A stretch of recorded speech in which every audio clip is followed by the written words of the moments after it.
जय कुंज बिहारी,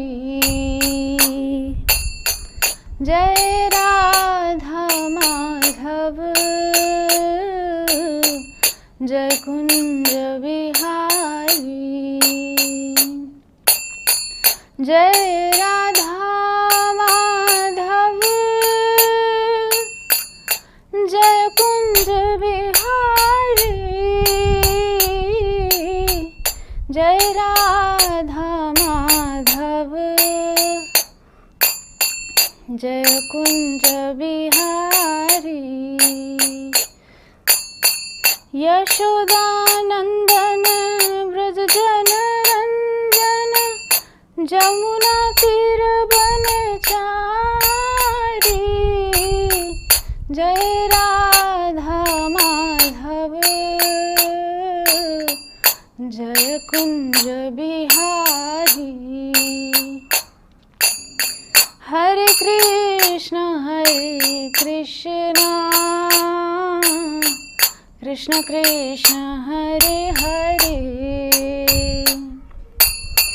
हरे राम राम राम हरे हरे, हरे कृष्ण कृष्ण कृष्ण हरे हरे, हरे राम राम राम हरे हरे, हरे कृष्ण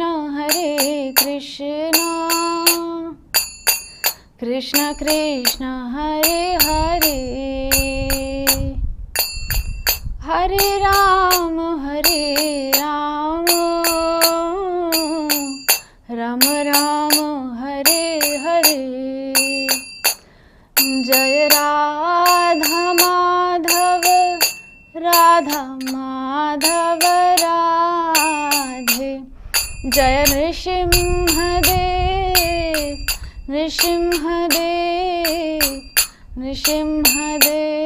जय नृसिंहदेव, जय प्रहलाद महाराज,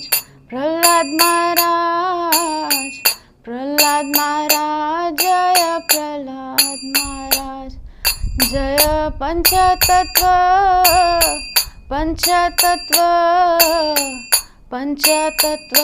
जय पंचतत्व, जय गौरनिताय,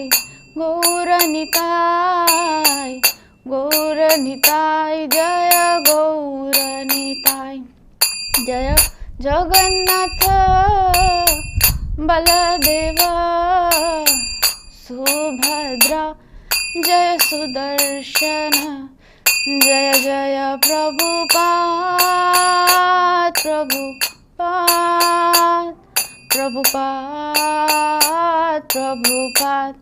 जय जय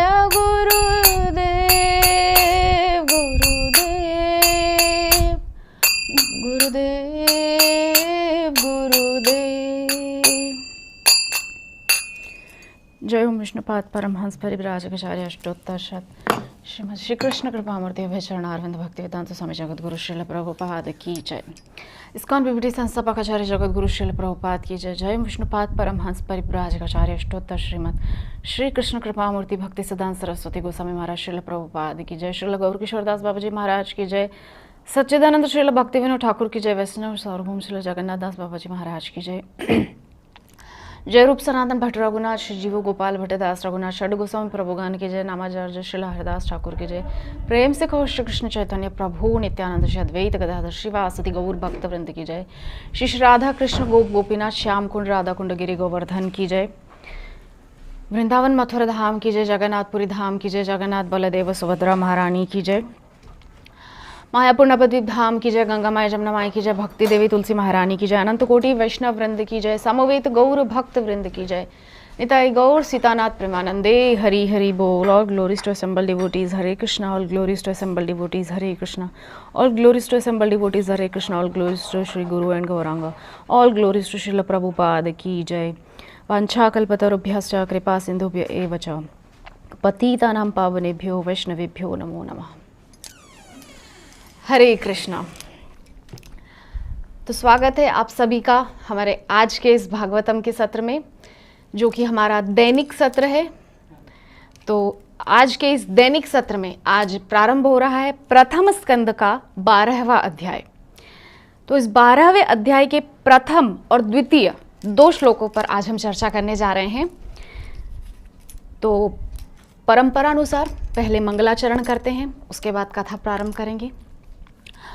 ओम अज्ञानतिमिरान्धस्य ज्ञानाञ्जनशलाकया चक्षुरुन्मीलितं येन तस्मै श्रीगुरवे नमः। श्रीचैतन्यमनोभीष्टं स्थापितं येन भूतले स्वयं रूपा कदा मह्यं ददाति स्वपदान्तिकं। वन्देऽहं श्रीगुरो श्रीयुतपदकमलं श्रीगुरून् वैष्णवांश्च श्रीरूपं साग्रजातं सहगणा रघुनाथान्वितं तं सजीवं साद्वैतं सावधूतं परिजनसहितं कृष्णचैतन्यदेवं श्रीराधा कृष्णपादान् सहगणललिता श्रीविशाखान्वितांश्च नमः विष्णुपादाय कृष्णप्रेष्ठाय भूतले श्रीमते भक्तिवेदान्त स्वामिनिति नामिने। नमस्ते सारस्वते देवे गौरवाणी प्रचारिणे निर्विशेष शून्यवादी पाश्चात्य देशतारिणे। नमो महावदान्याय कृष्ण प्रेम प्रदायते कृष्णाय कृष्ण चैतन्य नामने गौरत्विषे नमः। हे कृष्ण करुणा सिंधु दीनबंधो जगत्पते गोपेश गोपिका कांत राधा कांत नमोस्तुते। तप्त कांचन गौरांगी राधे वृंदावनेश्वरी वृषभानुसुते देवी प्रणमामि हरिप्रिये। वाञ्छाकल्पतरुभ्यश्च कृपा सिन्धुभ्य एव च पतितानां पावनेभ्यो वैष्णवेभ्यो नमो नमः। जय श्री कृष्ण चैतन्य प्रभु नित्यानंद श्री अद्वैत गदाधर श्रीवासादि गौर भक्त वृंद। हरे कृष्ण कृष्ण कृष्ण हरे हरे हरे राम राम राम हरे हरे। ओम नमो भगवते वासुदेवाय ओम नमो भगवते वासुदेवाय ओम नमो भगवते वासुदेवाय। नारायणं नमस्कृत्य नरं चैव नरोत्तमं देवीं सरस्वतीं व्यासं ततो जयमुदीरयेत्। नष्टप्रायेषु भद्रेषु नित्यं भागवत सेवया भगवत्युत्तमश्लोके भक्तिर्भवति नैष्टिकी। हरे कृष्णा। आप सभी वैष्णवजनों के श्री चरणों में दंडवत कोटि कोटि प्रणाम। तो आज हम प्रथम स्कंद के 12वें अध्याय के प्रथम और द्वितीय श्लोक पर चर्चा करने जा रहे हैं। तो यहाँ लिखा है शौनक उवाच और अध्याय का नाम है सम्राट परीक्षित का जन्म। तो जन्म से जुड़ी हुई पूरी कथा इस अध्याय में और आने वाले अध्यायों में श्री सूत गोस्वामी शौनक आदि 88,000 ऋषियों को विस्तृत रूप से बता रहे हैं कि किस प्रकार से सम्राट परीक्षित का जन्म हुआ, क्या क्या आगे घटनाएं हुई, किस प्रकार उनको शाप लगा, आखिर क्यों इतने महान राजा को इतना भयंकर शाप लगा, क्या कारण था, क्या क्या आगे लीलाएं हुई भगवान की, किस प्रकार से भगवान ने अपने उस भक्त की रक्षा की। ये सब आगे और इस अध्याय में चर्चा होंगी। तो आज का जो श्लोक है वो है इस प्रकार से। यहाँ और बुक्स नहीं है, आप लोग मेरे पीछे पीछे ही बोलिए, ठीक है। तो शौनक उवाच अश्वत्थाम्नोपसृष्टेन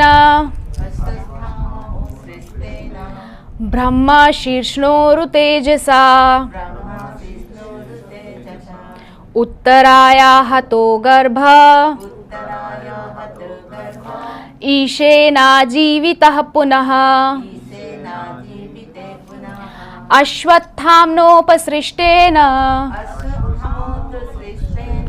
ब्रह्मा शीर्ष्णोरुतेजसा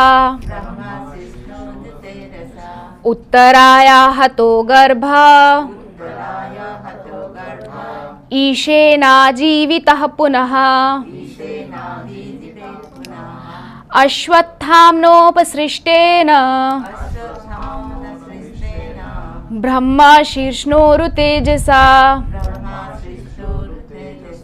उत्तराया हतो गर्भ ईशेनाजीवितः पुनः। अनुवाद एवं तात्पर्य श्रील प्रभुपाद के द्वारा। जय जगत गुरु श्रील प्रभुपाद की। श्री शौनक मुनि ने कहा, महाराज परीक्षित की माता उत्तरा का गर्भ अश्वत्थामा द्वारा छोड़े गए अत्यंत भयंकर तथा अजय ब्रह्मास्त्र द्वारा विनष्ट कर दिया गया, लेकिन परमेश्वर ने महाराज परीक्षित को बचा लिया। तात्पर्य, नैमिषारण्य के वन में एकत्रित हुए ऋषियों ने श्रील सूत गोस्वामी से महाराज परीक्षित के जन्म के विषय में प्रश्न किया, लेकिन इस वार्ता के बीच अन्य विषयों की भी चर्चा की गई, जैसे कि द्रोण पुत्र द्वारा ब्रह्मास्त्र छोड़ा जाना, अर्जुन द्वारा उसे दंड, रानी कुंती देवी की प्रार्थना, पांडवों द्वारा मरणासन्न भीष्मदेव के पास जाना, उनकी प्रार्थनाएं, तत्पश्चात द्वारका के लिए श्री भगवान का प्रस्थान इत्यादि। फिर भगवान श्री कृष्ण का द्वारका आना तथा 16,000 रानियों के साथ निवास करने इत्यादि की भी चर्चा की गई। सभी ऋषि मुनि इन विवरणों के सुनने में लीन थे, किंतु अब वे अपने मूल विषय पर लौटना चाह रहे थे। अतएव शौनक मुनि ने इसकी जिज्ञासा की। इस प्रकार अश्वत्थामा द्वारा छोड़े गए ब्रह्मास्त्र की चर्चा फिर से आ गई। द्वितीय श्लोक है इस प्रकार से, तस्य जन्म महाबुद्धे कर्माणि च महात्मनः निधनं च यथेवासीत् सप्रेत्य गतवान् यथा। अनुवाद, अत्यंत बुद्धिमान तथा महान भक्त महाराज परीक्षित उस गर्भ से कैसे उत्पन्न हुए, उनकी मृत्यु किस प्रकार हुई और मृत्यु के पश्चात उन्होंने कौन सी गति प्राप्त की। तात्पर्य, कम से कम महाराज परीक्षित के पुत्र के जीवन काल तक हस्तिनापुर, जो कि अब दिल्ली है, का राजा संपूर्ण विश्व का सम्राट होता था। महाराज परीक्षित की रक्षा उनकी माता के गर्भ में श्री भगवान द्वारा की जा चुकी थी। अतः एक ब्राह्मण पुत्र के शाप से, अकाल मृत्यु से भी वे निश्चित ही बचाए जा सकते थे। चूंकि महाराज परीक्षित द्वारा राज्य संभालने के पश्चात ही कलयुग ने अपना कार्य करना शुरू कर दिया था, अतएव इसका जो पहला कुलक्षण प्रकट हुआ वह था इतने बुद्धिमान तथा भक्त राजा महाराज परीक्षित का शापित होना। राजा तो असहाय नागरिकों का रक्षक होता है और उन सब का कल्याण, शांति तथा संपन्नता उसी पर निर्भर रहती है।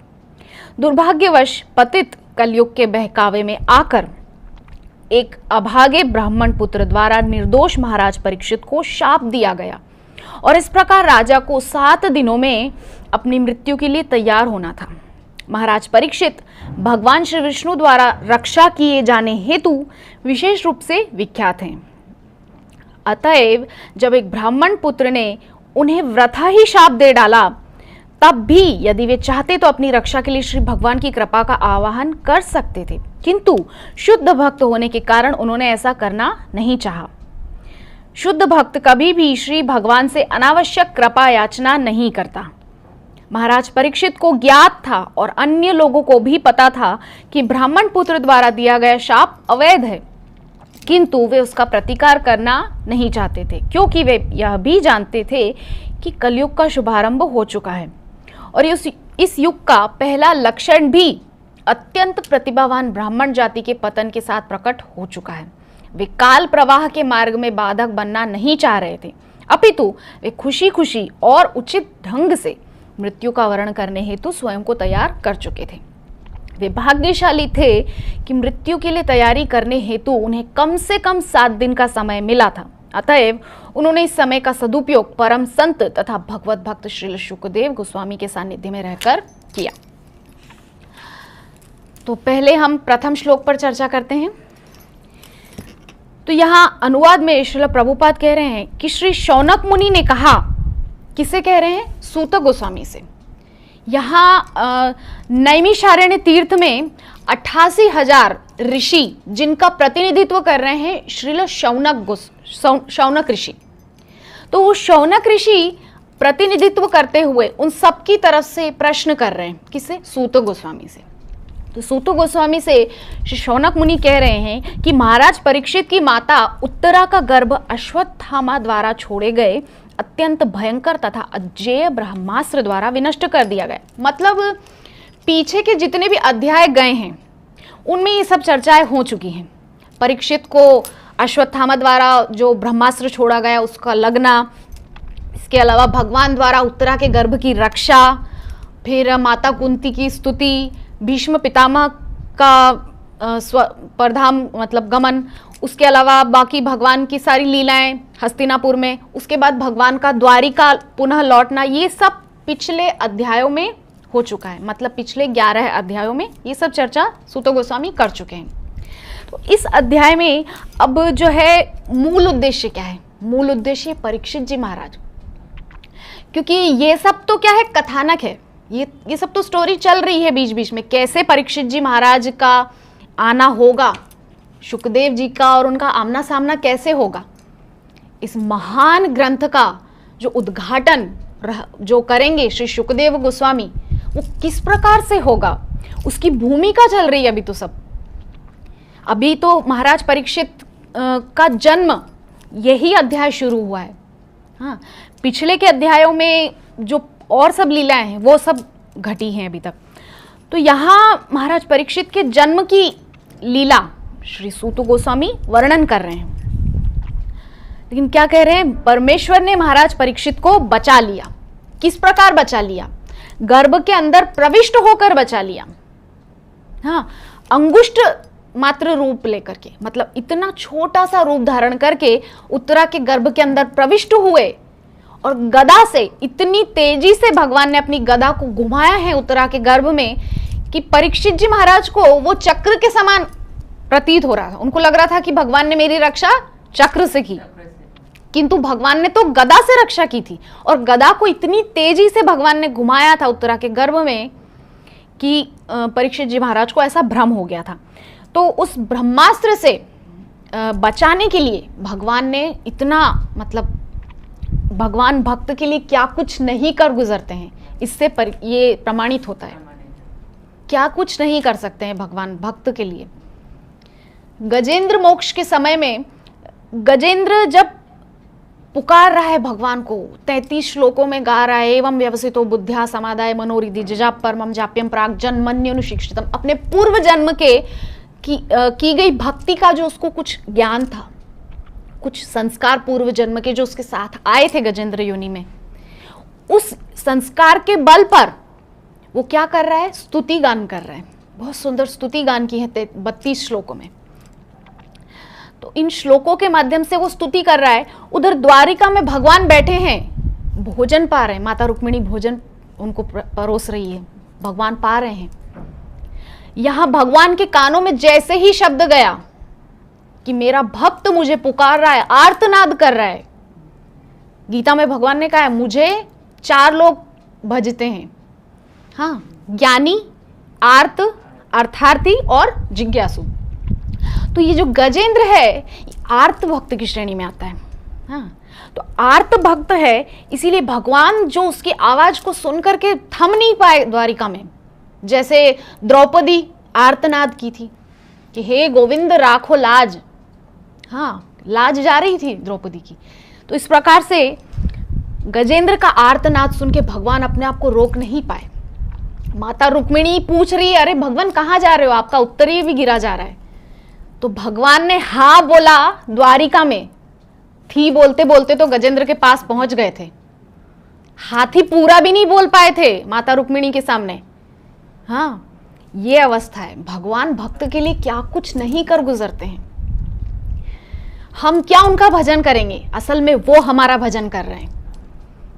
हमको प्रत्येक दिन की जो भी आवश्यकताएं हैं कौन पूरी कर रहा है? भगवान पूरी कर रहे हैं। हम क्या दे रहे हैं उनको दिन भर में? उन्हीं का दिया हुआ उनको दे रहे हैं।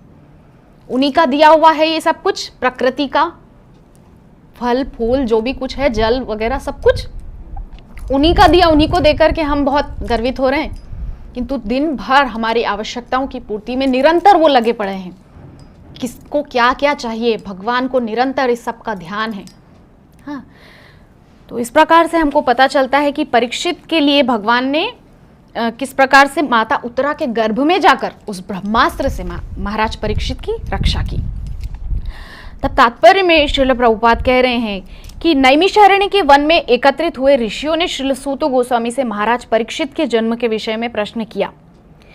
तो ये जो 12वें अध्याय में जाकर के महाराज परीक्षित के जन्म की कथा आई है, किंतु ये प्रश्न बहुत आगे ही श्रील सूत गोस्वामी से शौनकादि 88,000 ऋषियों ने कर दिया था कि हम जानना चाहते हैं किस प्रकार से पांडु वंश में, इतना महान वंश है पांडव वंश, उसमें इतने महान राजा को एक ब्राह्मण का शाप क्यों लगा और किस प्रकार से महाराज परीक्षित का जन्म हुआ। ये सारी जो प्रश्न हैं ये आगे के अध्याय में शौनक ऋषि कर चुके हैं सूत गोस्वामी से। तो ये सब चर्चाएं हो चुकी हैं, मतलब इस वार्ता के बीच अन्य विषयों की भी चर्चा की जा चुकी है। हमने अभी जैसे आगे चर्चा की कि ब्रह्मास्त्र छोड़ा जाना, अर्जुन द्वारा उसे दंड, कुंती की प्रार्थना, पांडवों द्वारा मरणासन्न भीष्मदेव के पास जाना, ये सब लीलाएं पिछले 11 अध्यायों में घट चुकी है। तत्पश्चात भगवान का द्वारिका के लिए प्रस्थान, फिर भगवान का द्वारिका आना तथा 16,000 रानियों के साथ निवास करने इत्यादि की भी चर्चा की गई। ठीक है, यहाँ तक चर्चा हो गई थी। सभी ऋषि मुनि इन विवरणों के सुनने में लीन थे, किंतु वे अब अपने मूल विषय पर लौटना चाहते थे। मूल विषय क्या है? कथा का श्रोता महाराज परीक्षित, क्योंकि जब तक श्रोता नहीं आएगा कथा शुरू कैसे होगी, है ना। दोनों की अपनी अपनी महत्ता है, वक्ता की भी महत्ता है, श्रोता की भी महत्ता है, दोनों का अपना अपना इंपॉर्टेंस है, महत्व है ना। तो अतएव शौनक मुनि ने जिज्ञासा की, सूत गोस्वामी से जिज्ञासा की कि किस प्रकार से उनको जो है शाप लगा इत्यादि आगे की घटनाएं। तो इस प्रकार अश्वत्थामा द्वारा छोड़े गए ब्रह्मास्त्र की चर्चा फिर से आ गई। यद्यपि भगवान रक्षा कर चुके हैं, द्वारिका वापस भी आ चुके हैं, किंतु यहाँ फिर से उस ब्रह्मास्त्र की चर्चा आ गई।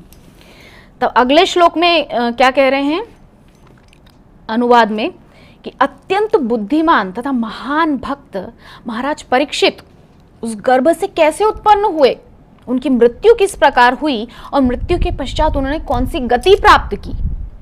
ये सब प्रश्न शौनक मुनि सूत गोस्वामी से कर रहे हैं। पूछ रहे हैं कि अत्यंत बुद्धिमान महाराज परीक्षित कोई साधारण पुरुष नहीं है, एक बहुत बुद्धिमान राजा हैं, पांडुवंशी हैं, भक्त परिवार से आते हैं। अभक्त परिवार से नहीं है जो कुछ भी कर डालेंगे उसके बावजूद भी उनको कोई मन में ग्लानि नहीं रहेगी। उनको बहुत ग्लानि है उन्होंने जो किया उसके लिए, फिर भी बहुत निश्चिंत हैं क्योंकि वो भगवान की इच्छा को सर्वोपरि मान के चलते हैं और भगवान की जो भी लीला है उसमें अपनी भूमिका निभाते चलते हैं, है ना। तो इस प्रकार के बहुत बुद्धिमान भक्त हैं और महान भक्त महाराज परीक्षित उस गर्भ से कैसे उत्पन्न हुए। यद्यपि अश्वत्थामा द्वारा जो ब्रह्मास्त्र छोड़ा गया था उसका असर हुआ था, माता उत्तरा के गर्भ में जो महाराज परीक्षित थे तो उन पे असर हुआ था। तो किस प्रकार से उनका फिर माता के गर्भ से वे उत्पन्न हुए, उनकी मृत्यु किस प्रकार हुई, तो मृत्यु से जुड़ी सारी घटनाएं आगे के अध्यायों में श्री सूत गोस्वामी, शौनक ऋषि और बाकी सब ऋषियों को विस्तृत व्याख्या करेंगे।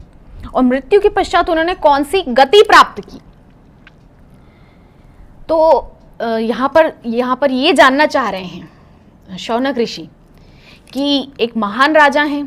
अब देखिए पांडवों के विषय में तो सब जानते हैं कि जो बद्रीनाथ से आगे वो स्वर्गारोहण सतोपथ है, वहां जाकर के उन्होंने अपनी देह को त्याग करके और स्वर्गारोहण किया, इतनी महान गति प्राप्त की। सशरीर श्री युधिष्ठिर जी महाराज तो गए हैं स्वर्ग। किंतु यहाँ पे परीक्षित के विषय में जानना चाह रहे हैं श्री शौनक ऋषि कि उनकी मृत्यु किस प्रकार हुई, क्योंकि आखिरकार है तो इस कथा के श्रोता, सुनने वाले हैं, तो उनके विषय में जानना चाहते हैं शौनक ऋषि कि किस प्रकार उनकी मृत्यु हुई और मृत्यु के पश्चात उन्होंने कौन सी गति प्राप्त की। क्योंकि पांडवों की गति तो हम सब जानते हैं, किंतु एक शाप लगा है उनको, कोई साधारण बात नहीं, ब्राह्मण का शाप लगा और शाप के बाद उनकी क्या गति हुई, इस विषय में यहाँ पर जानना चाह रहे हैं। तो तात्पर्य में श्रील प्रभुपाद कह रहे हैं कि कम से कम महाराज परीक्षित के पुत्र के जीवन काल तक हस्तिनापुर, जो कि अब दिल्ली है, का राजा संपूर्ण विश्व का सम्राट होता था।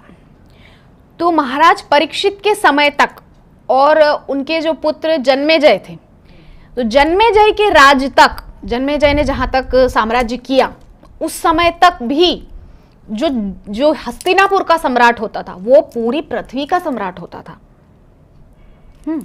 ये यहाँ पे लिखा हुआ है, संपूर्ण विश्व का सम्राट होता था। प्रभुपाद कह रहे हैं यहाँ पर कि महाराज परीक्षित चक्रवर्ती सम्राट थे, पूरी पृथ्वी के एक छत्र सम्राट थे, केवल दिल्ली के राजा नहीं थे, पूरे विश्व के राजा थे।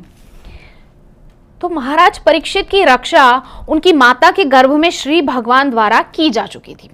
पिछले अध्यायों में चर्चा हो चुकी है कि किस प्रकार से भगवान ने गर्भ में प्रविष्ट होकर के महाराज परीक्षित की रक्षा की। अतः एक ब्राह्मण पुत्र के शाप से, अकाल मृत्यु से भी वे निश्चित ही बचाए जा सकते थे।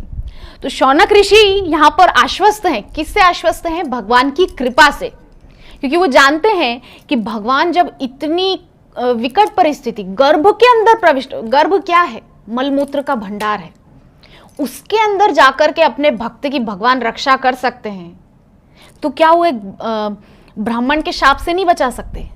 तो यहां पर आश्वस्त है शौनक ऋषि कि ब्राह्मण पुत्र के शाप से, अकाल मृत्यु से भी वे निश्चित ही बचाए जा सकते थे। चूंकि महाराज परीक्षित द्वारा राज्य संभालने के पश्चात ही कलयुग ने अपना कार्य करना शुरू कर दिया था। हम सभी जानते हैं कि महाराज परीक्षित की स्वयं भेंट हुई थी कलयुग से। हाँ, कली से उनका आमना सामना हुआ था वन में जब वे गए थे। और इसके पीछे भी रहस्य है कि जब भगवान लीला संवरण करके जा रहे थे तो अष्टपट रानियां, जो उनकी प्रकृति स्वरूपा जो अष्टपट रानी है, उनको तो वो अपने साथ ही ले गए थे। बाकी 16,100 रानियों का उत्तरदायित्व भगवान ने अर्जुन को सौंपा था। अर्जुन उनको लेकर के जा रहे थे, कहाँ? वृंदावन, मथुरा लेकर के जा रहे थे।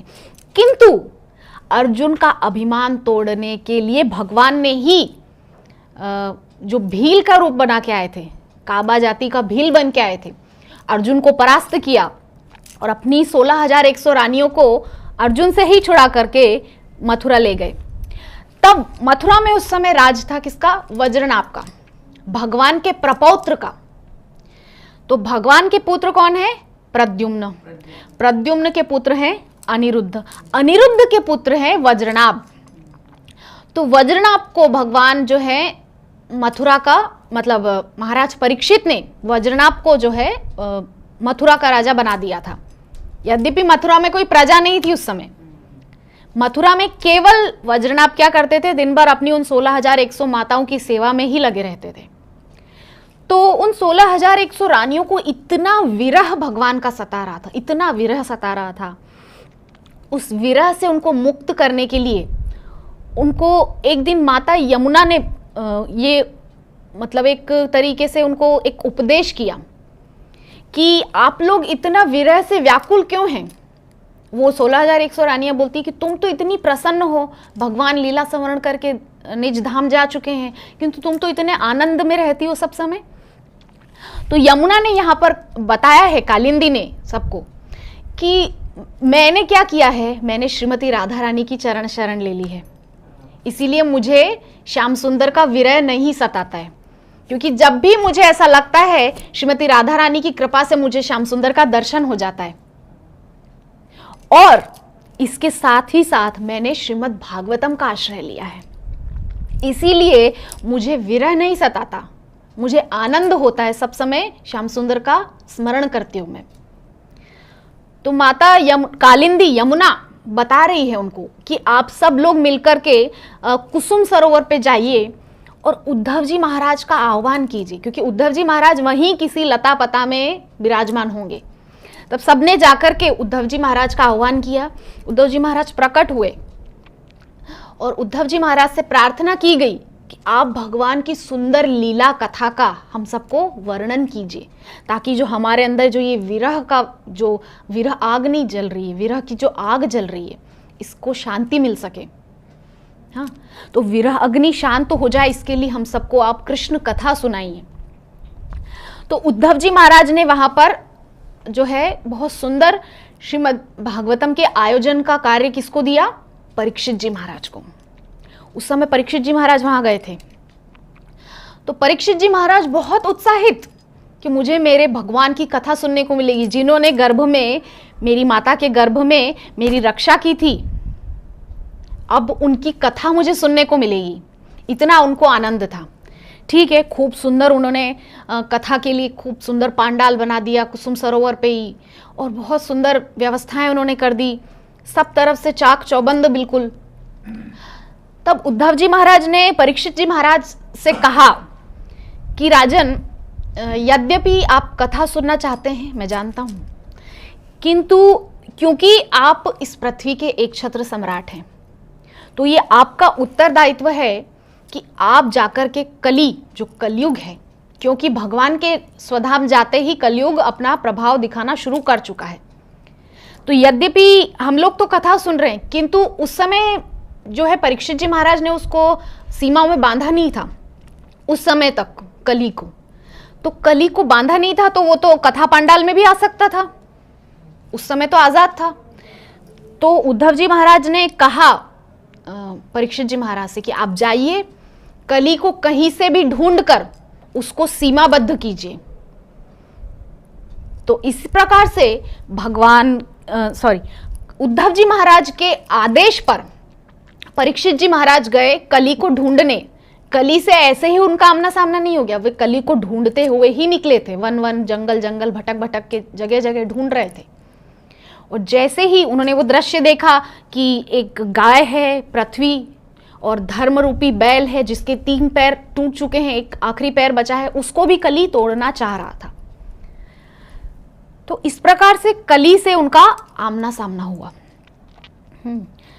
तो कली को उन्होंने 4 जो भी सीमाएं हैं, द्युतम पानम स्त्रियसुन, और एक और बाद में याचना की, पुनः याचना की जब कली ने, तो अनीति का धन, ये 5 स्थानों में बांध दिया कली को। इन 5 स्थानों में बांधने के बाद कली फिर कहीं प्रवेश नहीं कर सकता था, इन 5 स्थानों पर ही रह सकता है ना। तो इस प्रकार से जो उद्धव जी महाराज कथा कर रहे थे, उस कथा को सुरक्षित करने के लिए परीक्षित जी महाराज ने कली को सीमाबद्ध किया, किंतु कथा नहीं सुन पाए उस समय। तो कथा सुनने की लालसा उनकी रही थी, जिसकी वजह से बाद में सुखदेव गोस्वामी से उन्होंने एक आसन पर बैठ करके 7 दिनों का व्रत रख के जल पान कुछ नहीं किया, एक आसन से। हम लोग तो एक आसन से ज्यादा देर बैठ नहीं सकते, किंतु फिर भी परीक्षित जी महाराज ने बहुत ही श्रद्धा से, निष्ठा से एक आसन पर बैठ करके बिना कुछ खाए पिए, पलक झपकाए बिना निरंतर कथा को सुनाए 24/7। आजकल के समय में 2-3 घंटा कथा होती मैक्सिमम, किंतु उस समय 24 घंटा निरंतर कथा हुई थी। श्री सुखदेव गोस्वामी निरंतर कथा कह रहे थे, पूरा 24-24 घंटा कथा होती थी। तो इस प्रकार से यहाँ पर कली के विषय हम चर्चा कर रहे थे कि कली से किस प्रकार महाराज परीक्षित का सामना हुआ। तो कली को वे ढूंढते हुए स्वयं निकले थे, किसके आदेश पे? उद्धव जी के आदेश पे। तो यहाँ पर प्रभुपाद कह रहे हैं कि चूंकि महाराज परीक्षित द्वारा राज्य संभालने के पश्चात ही कलयुग ने अपना कार्य करना शुरू कर दिया था। कलयुग ने अपना कार्य करना शुरू कर दिया था भगवान के जाते ही। इनफैक्ट जैसे ही भगवान गए इस धराधाम को छोड़ के, कली का प्रभाव शुरू हो गया था। तो इसके जो पहला कुलक्षण प्रकट हुआ किसका? कलयुग का। कैसे हुआ कि इतने बुद्धिमान तथा भक्त राजा को शाप मिला। यद्यपि महाराज परीक्षित बहुत बुद्धिमान है और भक्त हैं, भगवान के प्रति उनका एक अगाध प्रेम है। तो नवदा भक्ति की भी चर्चा अगर हम करें तो नवदा भक्ति में जो प्रथम भक्ति है श्रवण भक्ति, उसके आचार्य हैं श्री परीक्षित जी महाराज। उनके जैसा कोई कथा का रसिक नहीं है। कथा के लिए उनके अंदर इतना लौल्य है, इतनी लोलुपता है, इतना आकर्षण है कथा के प्रति उनके अंदर। तो कलयुग का जो पहला कुलक्षण प्रकट हुआ था वो यही था कि ऐसे महान राजा को शाप मिल गया, कैसे इतनी बड़ी घटना हो गई। तो शौनक ऋषि यहाँ पे आश्चर्यचकित होकर के प्रश्न कर रहे हैं सूत गोस्वामी से कि आखिर इतने महान राजा को शाप लग कैसे गया। तो राजा तो असहाय नागरिकों का रक्षक होता है, ये शौनक ऋषि बोल रहे हैं किसी सूत गोस्वामी से कि यद्यपि राजा तो सबका रक्षक होता है, किंतु राजा को ही एक ब्राह्मण का शाप लग गया और उन सब का कल्याण, शांति तथा संपन्नता उसी पर निर्भर रहती है। दुर्भाग्यवश पतित कलयुग के बहकावे में आकर एक अभागे ब्राह्मण पुत्र द्वारा निर्दोष महाराज परीक्षित को शाप दिया गया। तो यद्यपि हम सभी घटना जानते हैं कि कैसे एक दिन जो है जरासंध का मुकुट धारण कर लिया था श्री परीक्षित जी महाराज ने। तो इसके पीछे भी जो रहस्य है वो ये है कि महाराज परीक्षित कथा सुनना चाह रहे थे, क्योंकि उद्धव जी महाराज ने उस समय तो उनको रोक दिया था कि आपको जाकर के अभी जो है कलयुग को सीमाबद्ध करना है। हाँ, तो अभी आप कथा नहीं सुन सकते। उस समय तो वो कथा से वंचित रह गए, अपने प्रिय श्याम सुंदर कृष्ण, गोपाल पुरुषोत्तम कृष्ण की कथा से वंचित रह गए। तो कथा सुनने की उनके अंदर इच्छा थी। तो लीला के वश, यहाँ पे जो चल रहा है ये सब लीला है भगवान की।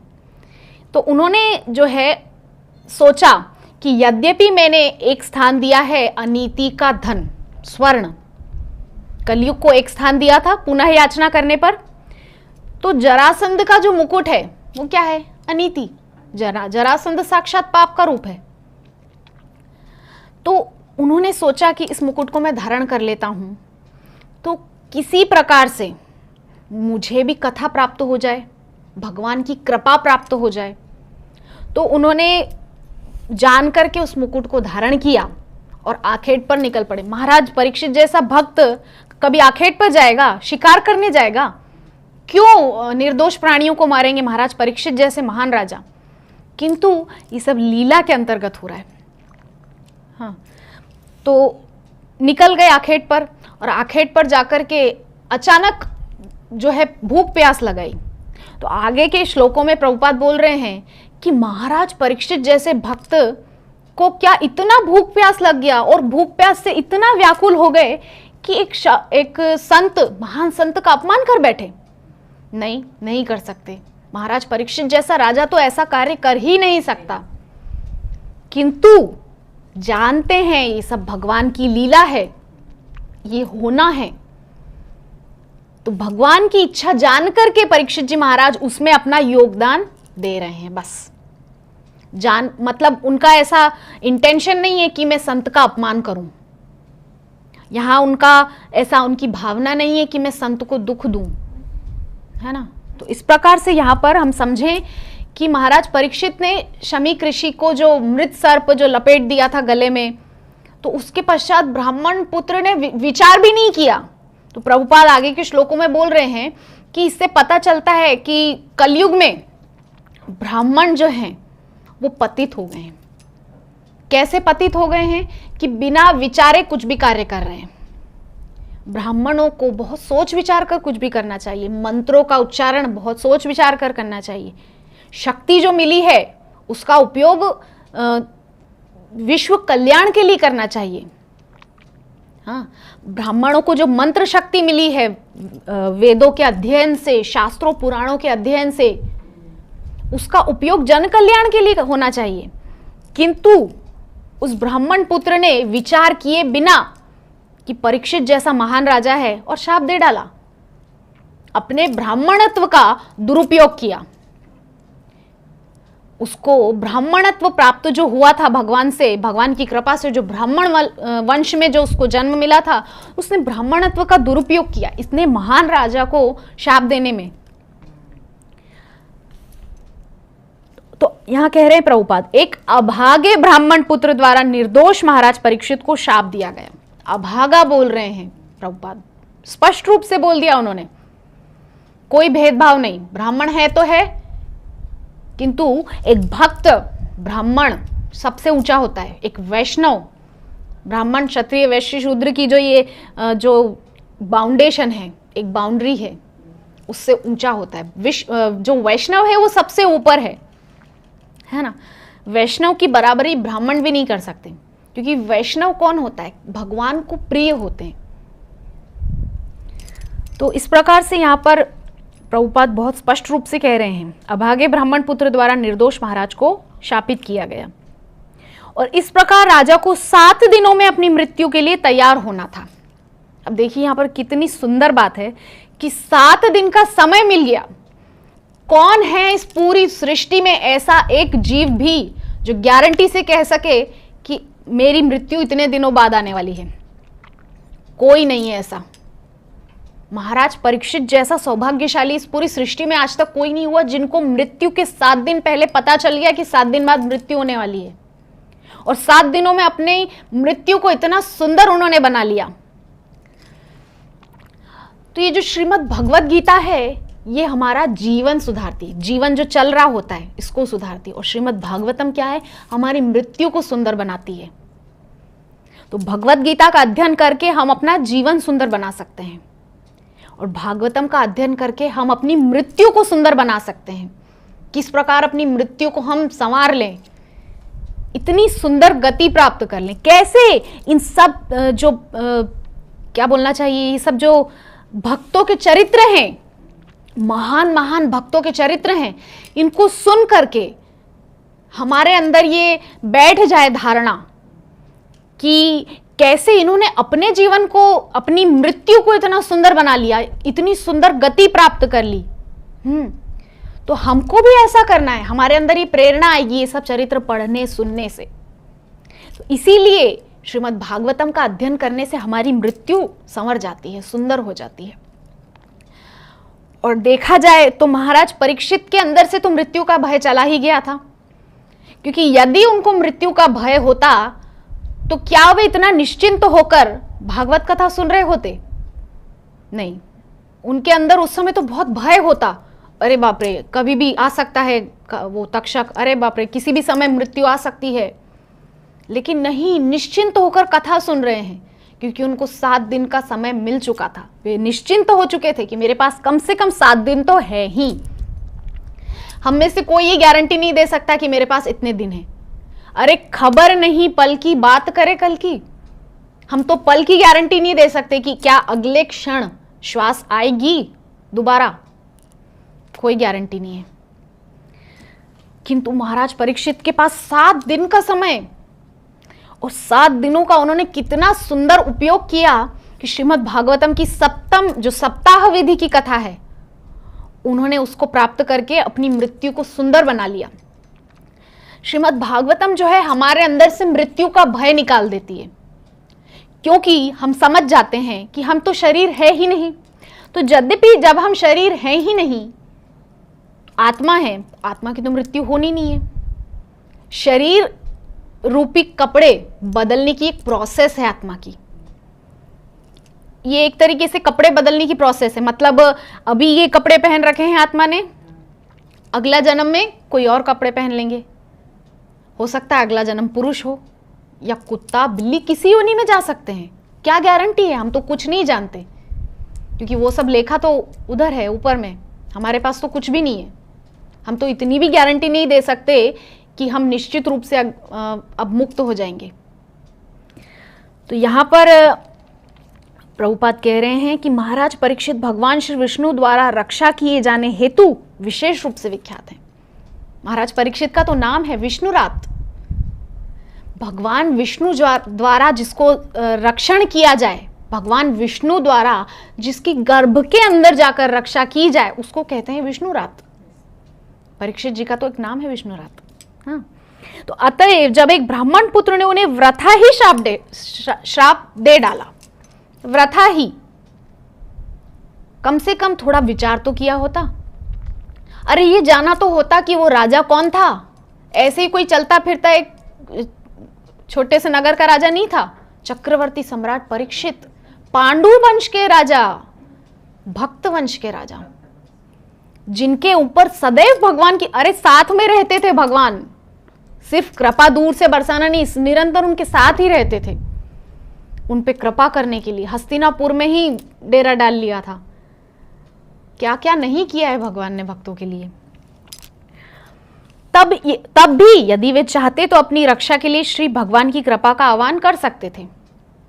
हाँ, इस समय भी, मतलब जब उनको शाप लगा तब भी वे चाहते तो भगवान का आह्वान कर सकते थे उसी समय कि ये भगवान, मतलब जब उनको पता चला, जब शमीक ऋषि ने अपने एक शिष्य गौरमुख नाम शिष्य को जब भेजा था बताने के लिए कि जाकर राजा को सूचित करो कि उनको 7 दिन में तक्षक द्वारा मृत्यु होने का शाप लगा है, तो उसी समय चाहते तो राजा रो रो कर भगवान को पुकारने लग जाते, अरे भगवान मेरी रक्षा करो, ये क्या हो गया वगैरह।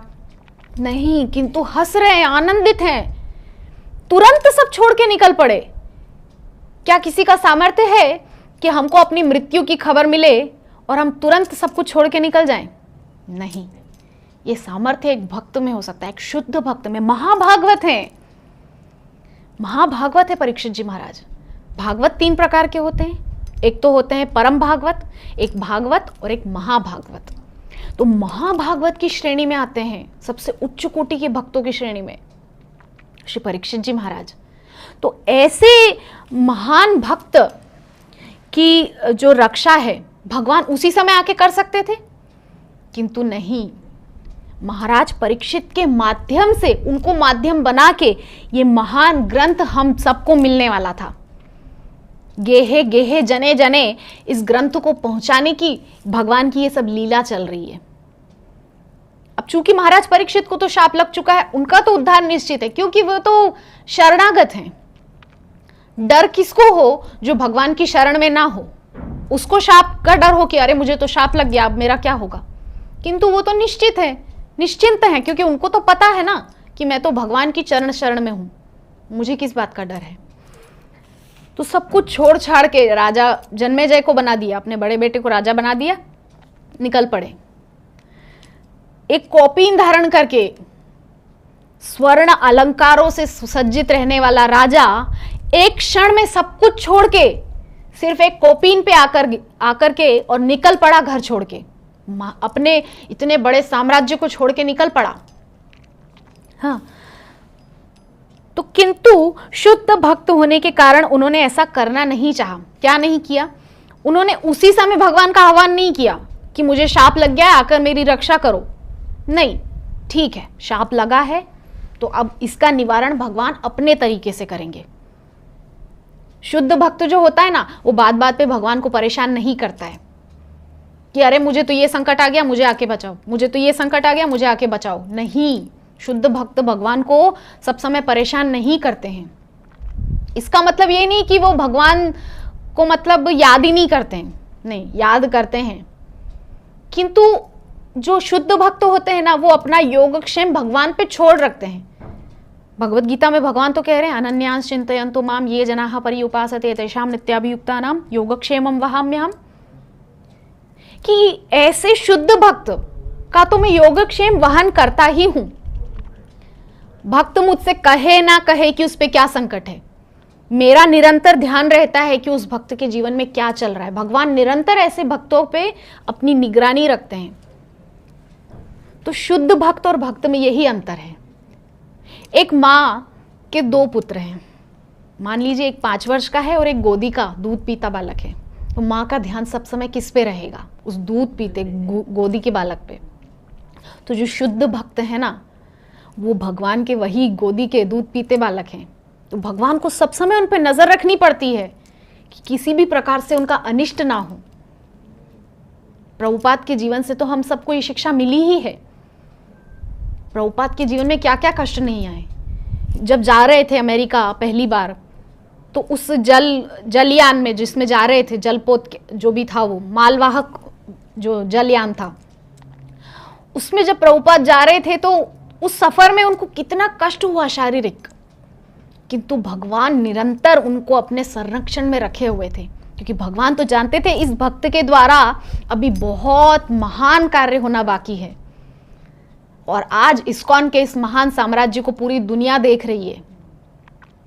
40 रुपए से शुरू हुई उस यात्रा में आज अनंत कोटि वैभव, प्रभुपाद का वैभव हमने देखा है। टीओवीपी हम सभी देख रहे हैं। हाँ, तो ये है शुद्ध भक्त।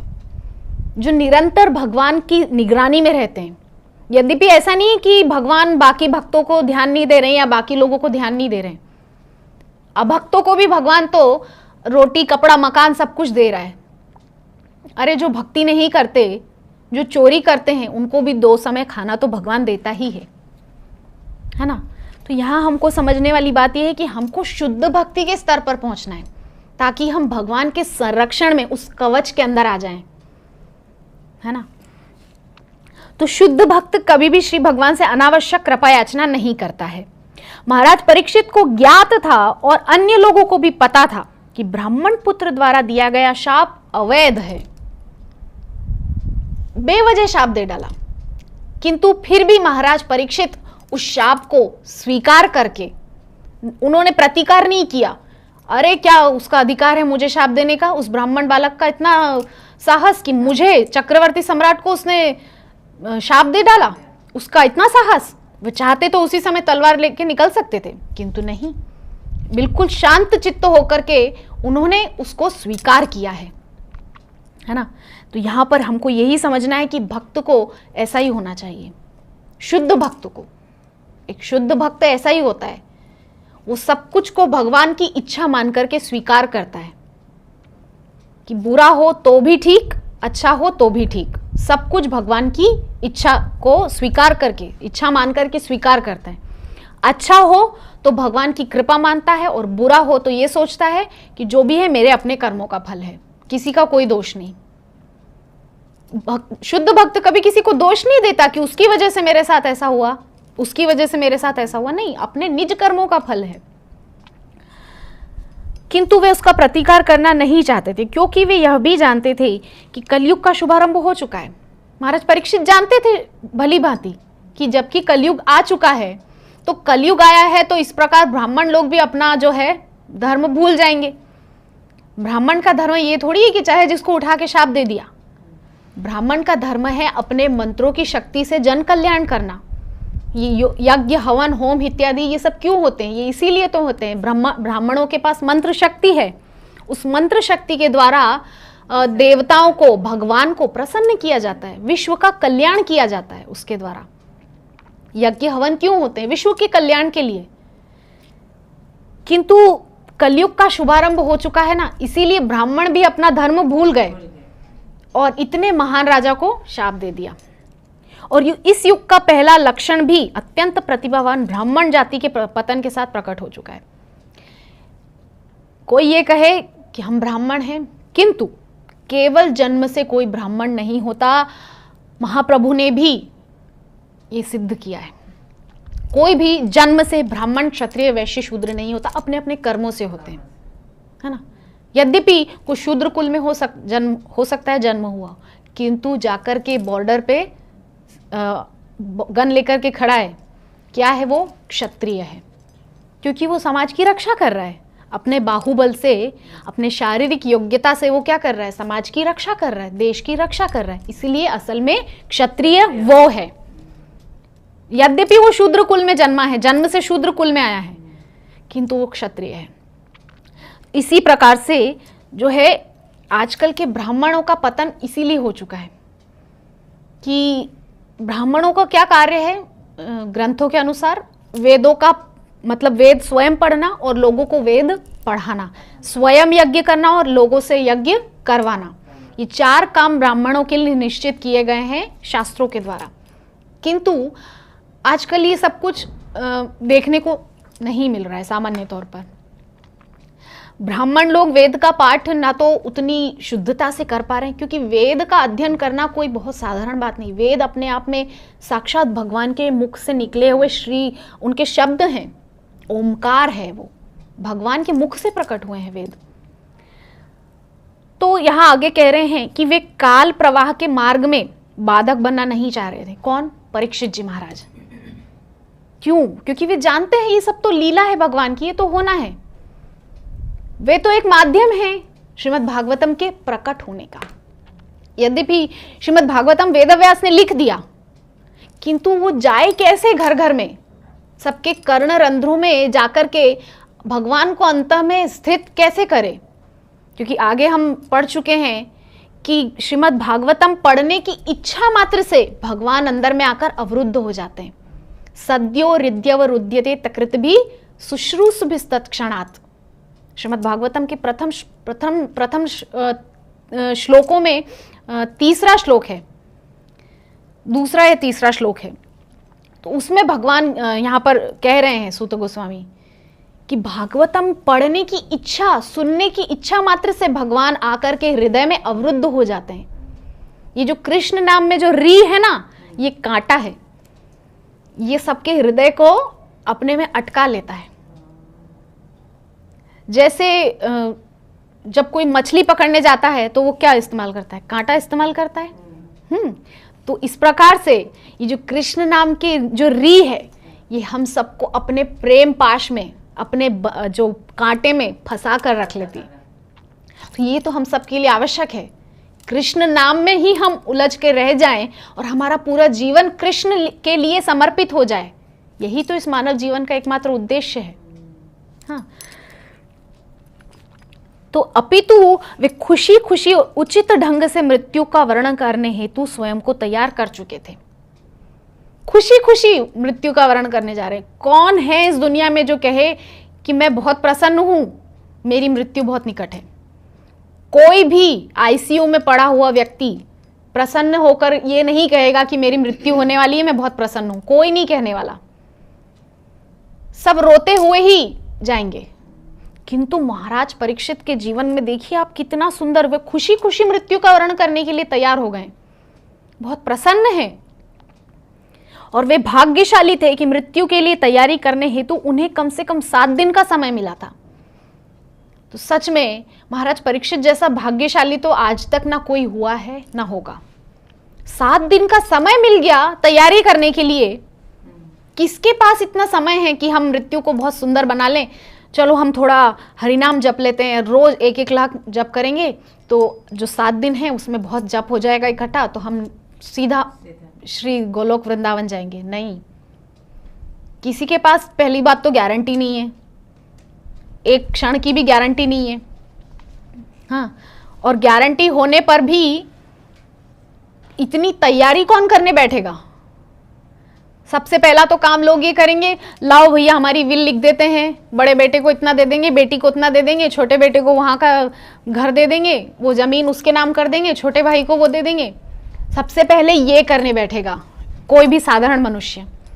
मृत्यु की तैयारी तो क्या करेगा? पहले संसार चक्र में जो कुछ है उसको बांटने की प्रोसेस में लगेगा।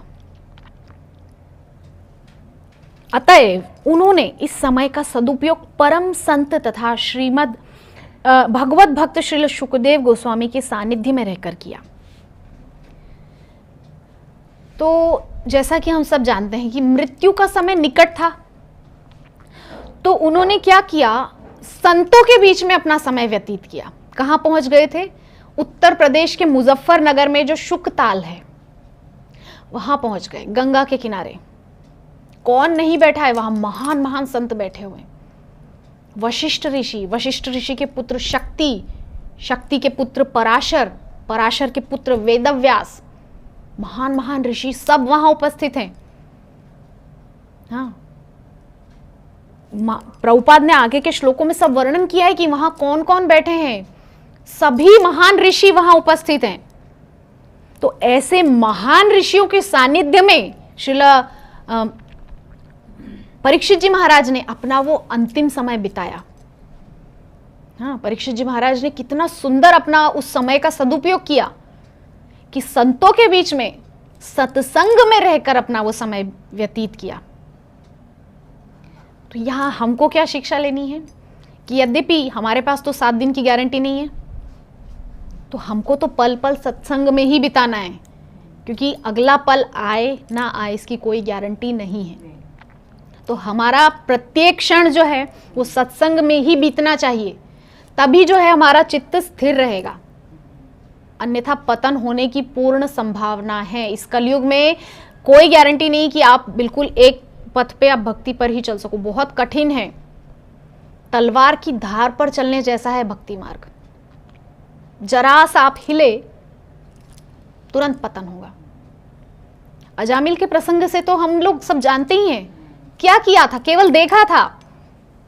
और प्रभुपाद ने कहा है कलयुग दो रास्तों से विशेष रूप से प्रवेश करता है। कहां से? कर्णरंध्रों से और आंखों से। आंखों से गंदा दृश्य देखेंगे तो कलयुग प्रवेश करेगा। कानों से जो गंदा संगीत सुनेंगे, यद्यपि कानों को सुनना बहुत अच्छा लगता है। एक संत को मैं सुन रही थी तो वे कह रहे थे कि हमको अपनी आंखों को जो दिखाना चाहिए उसके लिए बहुत हमको संवेदनशील, बहुत जागरूक होना चाहिए। मतलब हम वो ना देखें जो आंखें देखना चाहती हैं, आंखें वो देखें जो हम दिखाना चाहें। आंखें क्या देखना चाहती है? मूवी देखना चाहती है, सीरियल देखना चाहती है। आंखें संसार के दृश्य देखना चाहती है, हीरो हीरोइन के गाने देखना चाहती है। एक सीन स्विट्जरलैंड में शूट हो रहा है, एक कश्मीर की वादियों में शूट हो रहा है। इस प्रकार के दृश्य देखना चाहती है आंखें। किंतु हम आंखों को वो ना दिखाएं जो आंखें देखना चाहती हैं, हम आंखों को वो दिखाएं जो हम देखना चाहते हैं। हम क्या देखना चाहते हैं? श्री राधा माधव के सुंदर मुखारविंद, सुंदर चरणारविंद को हम देखना चाहते हैं और आंखों को हम वही दिखाएं।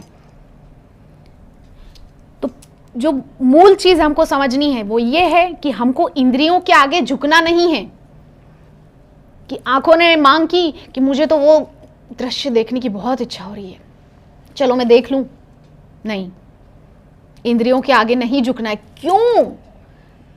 पिछली 83,99,999 योनियों में बहुत इंद्रियों की सेवा की है।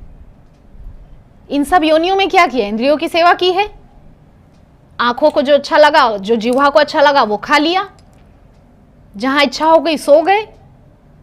हाँ, किंतु नहीं, मनुष्य योनि इंद्रियों की दासता करने के लिए नहीं है। मनुष्य जीवन कृष्ण दास बनने के लिए है। जीवेर स्वरूप है कृष्णेर नित्य दास। तो मनुष्य जीवन की जो साफल्यता है वो कृष्ण दास बनने में, इंद्रियों का दास बनने में नहीं है। गोस्वामी बनने में मनुष्य जीवन की साफल्यता है। गोदास गो मतलब इंद्रियां, इंद्रियों का दास बनना इस मनुष्य जीवन का उद्देश्य नहीं है।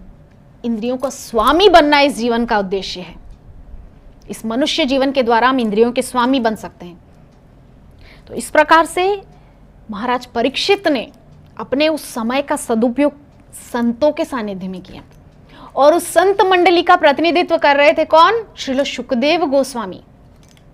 तत्रा भवत भगवान व्यासपुत्रो यदृच्छया गामट मानोनपेक्षः अलक्षलिंगो निजलाभतुष्टः भृतश्च वालैरवधूत वेशः। कि यदृच्छया गामट तत्रा भवत भगवान व्यासपुत्रो। कौन आए हैं? भगवान आए हैं। यहां हम सबको लग सकता है कि वहां एक ऋषि प्रकट हुए, शुकदेव गोस्वामी प्रकट हुए। और देखिए पहला ही शब्द कह रहे हैं तत्रा भवत, प्रकट हुए हैं। वहां कहीं से चलते चलते आ नहीं रहे थे शुकदेव गोस्वामी, वहां प्रकट हुए हैं। तो तत्रा भवत भगवान व्यासपुत्रो, भगवान ही व्यासपुत्र के रूप में परीक्षित की रक्षा करने के लिए आए हैं। यदृच्छया गामट मानोनपेक्षा, बहुत सुंदर स्वरूप है, नील रूप है। अलक्षलिंगो निजलाभतुष्टो, केवल एक कोपीन धारण किया हुआ है। गांव के लोग देख करके पत्थर मार रहे हैं किंतु कुछ फर्क नहीं पड़ रहा है। कोई माला पहना रहा है तो उसके प्रति प्रसन्नता नहीं, बिल्कुल एक सहज भाव में है। ना किसी के प्रति क्रोध है, ना किसी के प्रति बहुत ममता है, मोह है, नहीं, एक स्वभाव में है, बिल्कुल स्थिर सहज। ऐसे श्री शुकदेव गोस्वामी भगवान व्यासपुत्र वहां प्रकट हुए हैं।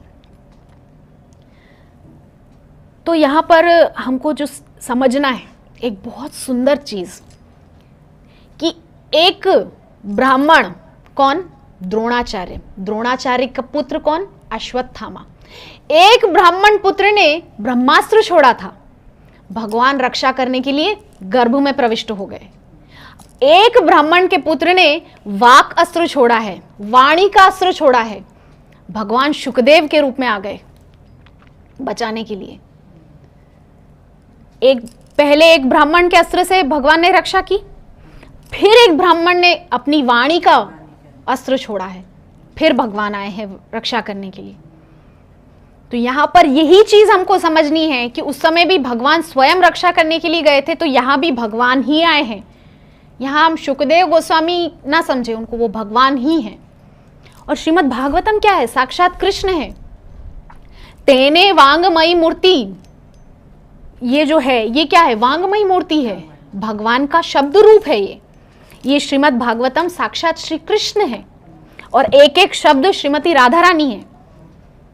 हाँ, तो ऐसा भगवान ने भागवतम का रूप लेकर के परीक्षित जी महाराज की रक्षा की उस वाणी के अस्त्र से। तो इस प्रकार से महाराज परीक्षित को बहुत सुंदर श्रीमद् भागवतम का वर्णन श्री सुखदेव गोस्वामी ने वहां पर किया है।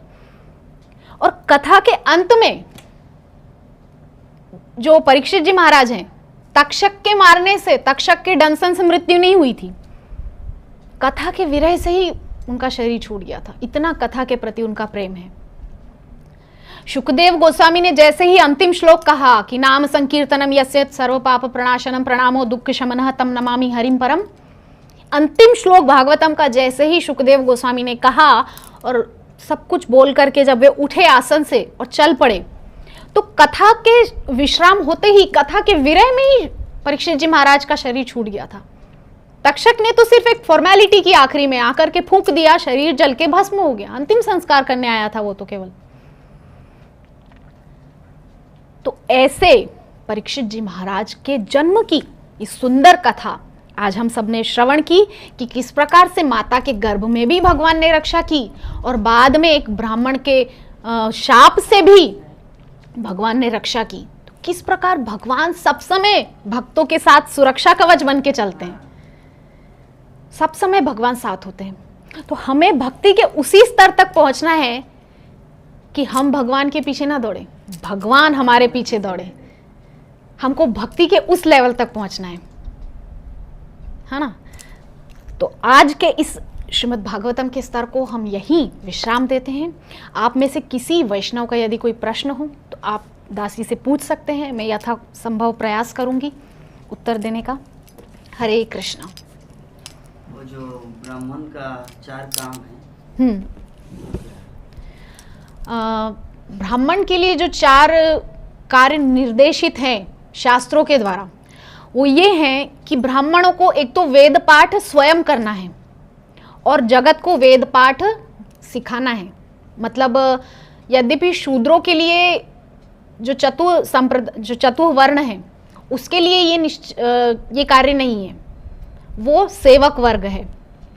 किंतु जिनके लिए ये निर्धारित किया गया है कि वो वेद अध्ययन कर सकते हैं, उनको वेद अध्ययन करवाना और वेद की सही सही व्याख्या करना, ये ब्राह्मणों का कार्य है।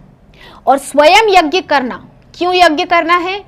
पहले के समय में क्या होता था कि ब्राह्मणों के घर में नित्य अग्निहोत्र होता था। जो अग्निहोत्र है वो अग्नि जलती ही रहती थी उनके घरों में। ऐसे महान एक समय में ब्राह्मण हुआ करते थे।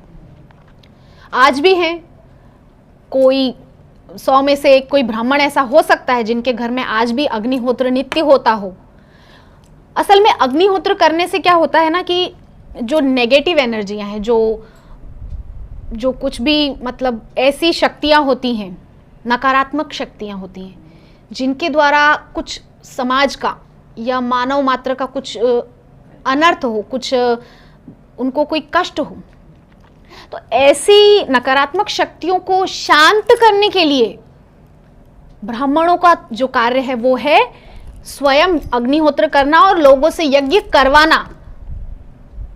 तो स्वयं ब्राह्मण लोग यज्ञ करेंगे तो क्या होगा? विश्व का कल्याण होगा। और जो किसी के लिए करवाएंगे तो उनका तो कल्याण होगा ही, सब देवी देवता सब प्रसन्न होंगे, तो सब कुछ व्यवस्थित रूप से चलता रहेगा। यज्ञ होने से क्या होता है? सब कुछ व्यवस्थित रूप से चलता है। वर्षा, धन, अन्न, अनाज, सब कुछ, एवरीथिंग बहुत अच्छे से चलता रहता है। तो ये 4 कार्य ब्राह्मण के हैं कि वेद पाठ स्वयं भी करना, लोगों से करवाना, और यज्ञ करना भी और करवाना भी। ये 4 कार्य ब्राह्मणों के लिए निश्चित किए गए हैं। इसके अलावा आप में से किसी का कोई प्रश्न? ठीक है, तो आज के इस सत्र को हम यहीं विश्राम देते हैं।